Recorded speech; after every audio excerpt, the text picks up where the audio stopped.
Good Monday morning, Quad Cities. A little fog out the door this morning. We've been tracking that for you. Thankfully, nothing too thick right now, but we'll keep an eye on it here as we go through the next couple of hours. Otherwise, mostly cloudy skies expected again today. No change there.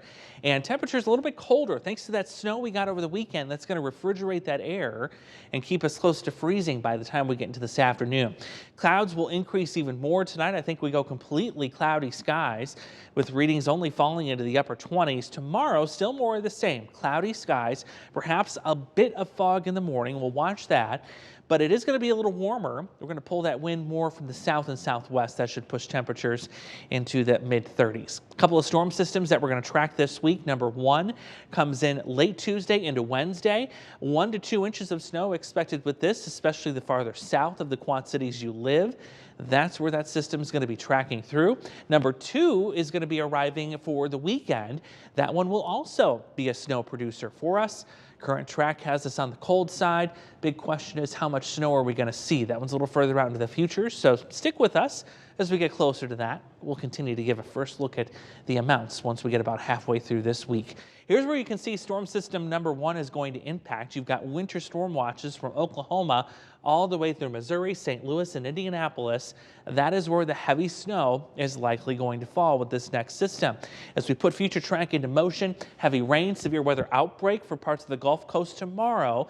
Meanwhile, because we've now got that cold air locked in place, it's an all snow event for us Tuesday into Wednesday. And notice how we're right on the edge of that.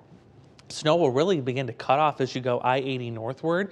So the further south you go, the better opportunity you're going to have for an inch or two of accumulation, especially down here. Galesburg, Monmouth, Macomb, getting down to Burlington. Those areas have a really good shot at seeing some snow with this. But reminder that any northward shift in that track could give us more snow in the Quad Cities. So stick with us. We'll take an early look at those numbers coming up on GMQC at 11 this morning. Lackluster snowfall so far this winter? Absolutely. We've only seen 4.9 inches of it for the entire season to date versus normal. Well, it's about a foot behind. And this time last year, we had accumulated more than a foot of snow already for the season.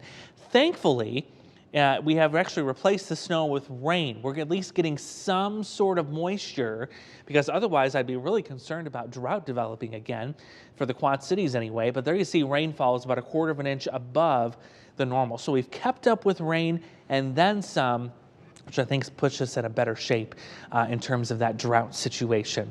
So there's our snow opportunity early Wednesday. We get another one for the weekend, and then as promised, the end of January, beginning of February is going to be a colder spell of weather here for us. There you see overnight lows by early next week back into the single digits, and there are indications we could get even colder than that as we head into the first couple of days of February.